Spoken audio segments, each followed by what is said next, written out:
बिस्मिल्लाहिर्रहमानिर्रहीम। आज हम लोग पढ़ेंगे तारुफ टेंसेस के बारे में, ज़माने के बारे में। हमारे पास 3 ज़माने होते हैं और हर एक ज़माने को टेंसेस 4-4 टेंसेस में डिवाइड किया गया है। सबसे पहले हमारे पास आ जाता है प्रेजेंट टेंस। प्रेजेंट टेंस में हमारे पास 4 टेंसेस शामिल हैं। इसमें मैंने हेल्पिंग वर्ब भी शामिल किए हुए हैं। सबसे पहले हमारे पास सिंपल टेंस। सिंपल टेंस भी आप इसे कह सकते हैं, प्रेजेंट इंडेफिनिट टेंस भी इसे आप कह सकते हैं। इसमें कोई भी इशू नहीं है।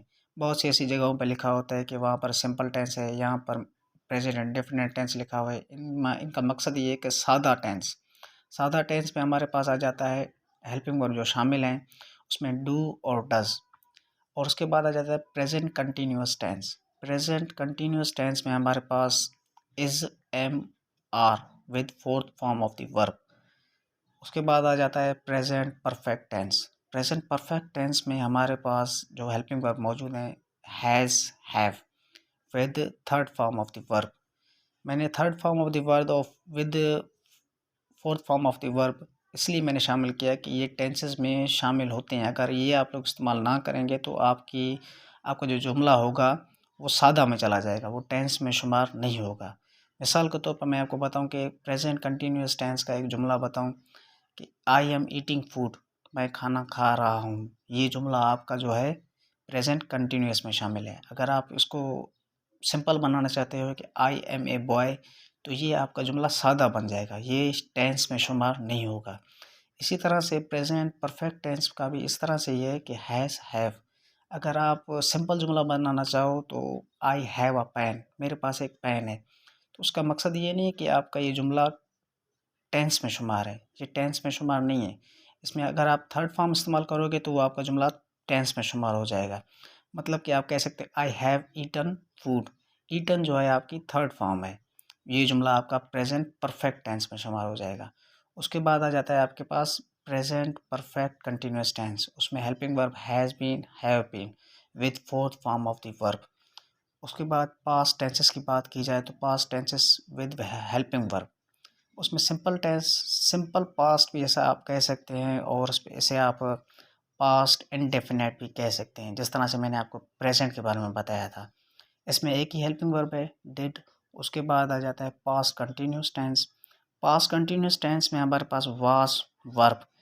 वाज वर्ब का मकसद यही है कि इसमें आप लोग पास्ट के बारे में बात कर रहे हो और इसमें भी आप लोग फोर्थ फॉर्म इस्तेमाल करोगे। उसके बाद आ जाता है आपके पास पास्ट परफेक्ट। पास्ट परफेक्ट में हमारे पास एक ही हेल्पिंग वर्ब मौजूद है जो कि हैड है। उसके बाद बात की जाए तो पास्ट परफेक्ट कंटिन्यूस टेंस, उसमें उसमें आप लोगों का जो हो जाता है हैड, हैव, हैड बीन। उसमें हेल्पिंग वर्ब एक ही है, had been. Past perfect continuous tense में एक ही हेल्पिंग वर्ब मौजूद है जो कि हैड बीन है। ये थे हमारे पास 2 ज़माने जिसके बारे में आप लोगों को मैंने बताया, जिसके बारे में मैंने आप लोगों को बताया कि इनमें ये टेंसेस शामिल हैं। 4 प्रेजेंट में शामिल हैं, 4 पास्ट में शामिल हैं। इसी तरह से 4 हमारे पास फ्यूचर में शामिल हैं। फ्यूचर की बात की जाए तो फ्यूचर टेंस में भी हमारे पास इसी तरह से ही है। सिर्फ टेंसेस के नाम सेम ही होते हैं, लेकिन उनके हेल्पिंग वर्ब जो होते हैं वो चेंज होते हैं। हेल्पिंग वर्ब का मतलब कि सारा रोल जो होता है इंग्लिश बोलने में हमारे पास हेल्पिंग वर्ब का होता है। अगर हेल्पिंग वर्ब हम लोग सही इस्तेमाल करेंगे तो वो आपका जुमला भी सही हो जाएगा, वो आप जो बात कर रहे हैं वो अगला जो बात आपसे कर रहा है वो समझ भी पाएगा। इस तरह से सिंपल फ्यूचर कहें भी आप लोग इसे कह सकते हैं, फ्यूचर इंडेफिनिट कहें भी आप इसे कह सकते हैं, बात सेम ही है। उसके बाद उसमें आज आप लोगों का आ जाता है विल, शल। उसके बाद फ्यूचर कंटिन्यूस टेंस में आप लोगों को विल बी, शल बी। उसके बाद आ जाता है आप लोगों का फ्यूचर परफेक्ट टेंस में आप लोगों का विल हैव, शल हैव। उसके बाद आप लोगों का आ जाता है फ्यूचर परफेक्ट कंटिन्यूस टेंस, उसमें आप लोगों का will have been, shall have been.